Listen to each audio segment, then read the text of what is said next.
Hey Jordan, your swings look really good. I love the shoulder rock. That was my first exposure to the whole Mace and circular training world. So super cool that you have one of those by the legendary Chris Duffin. I'm going to show you a few things that I think you might want to consider when you're doing the 360 swings. I want you to think about where your hand is relative to the sagittal plane, okay, right here, when you come up, okay? I also want you to think about where your hands are behind your head, and I also want you to think about the position of your ribs when you're pulling back, okay? The last one is more be careful of the arching and not just more opening up and mobilizing.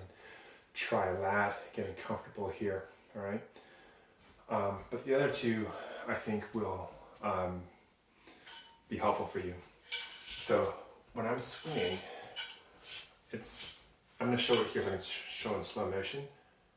I lift my hands up, and my hand is going to one side, and the bell is on the other side of this frontal plane, or this sagittal plane, okay? So I'm blocking like this versus like that. Make sense? So when I'm doing like a dumbbell or kettlebell or club halo, my hand follows the weight. Okay, so the center of mass and my hand are going the same direction. But with a mace, you want to go on opposite sides. So if you can imagine, mace head, I shoot it out to the outside, but I want my hand to be on the other side. Just like a kettlebell snatch, okay?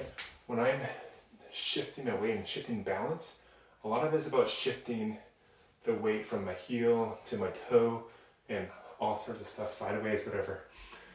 Same thing. When I cast the bell up, I want to move my hand away versus shooting it out here. And intuitively that makes sense too, because as I throw that arc, the circle's a lot tighter. If I were to launch my hand over there, you're going to have a lot tougher time, a lot more unnecessary torque. So what that looks like is this. Instead of that pulling me this way, I want to lift up. My hand is going into the opposite direction. Okay, so I tilt the mace head slightly, and then all I do is lift up. My hand lifts up. Tilt, lift straight up. Tilt, lift straight up. Okay? Lift straight up, or even just to the side, away from the belt, versus lifting towards the mace head. Okay? I want my hand to travel straight up, and then it floats. The second thing I want you to think about is where your hand is. Right here, when I keep my hands high, a lot of the force is going to get in my elbows. I want to work more on my shoulders, and I want to allow my elbows to get into full flexion. Okay? So the pivot point for the mace is not the wrists, but the elbows. Okay? So it's not this, but it's more that. So you see, the axis for the pendulum is not my wrist going side to side, but my elbows moving. So my wrists might move up and down, but the pivot point is the elbow, not the wrist. Okay? So pendulums, not this, okay, but that.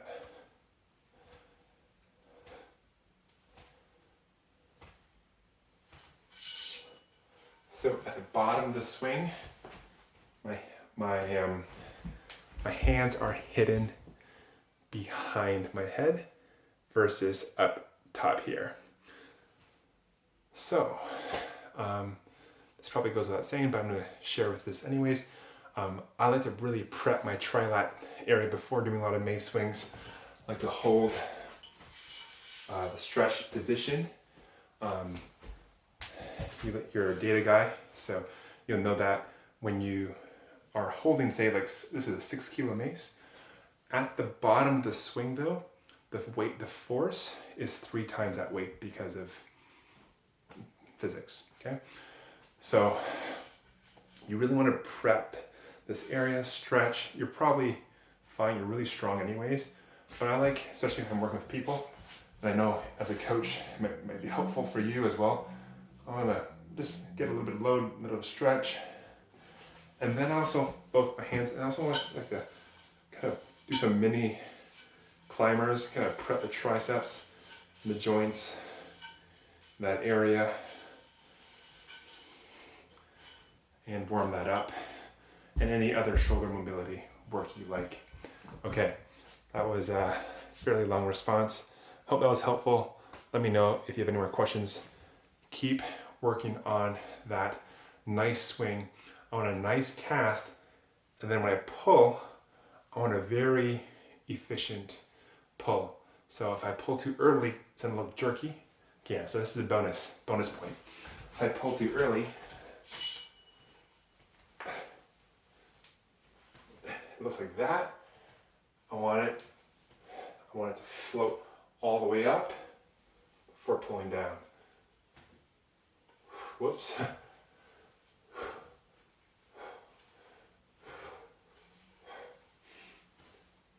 Good, so just like a snatch where I don't want to pull too early.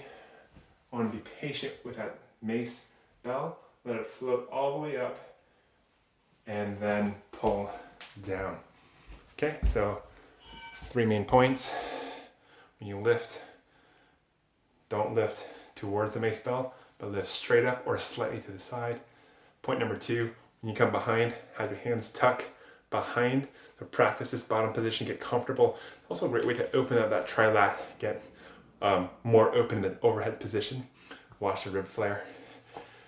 And point number 3, practice the pendulum. Wait for the float. Don't pull too early. Wait for that moment of weightlessness and work on getting some higher swings. Okay, that's it for me.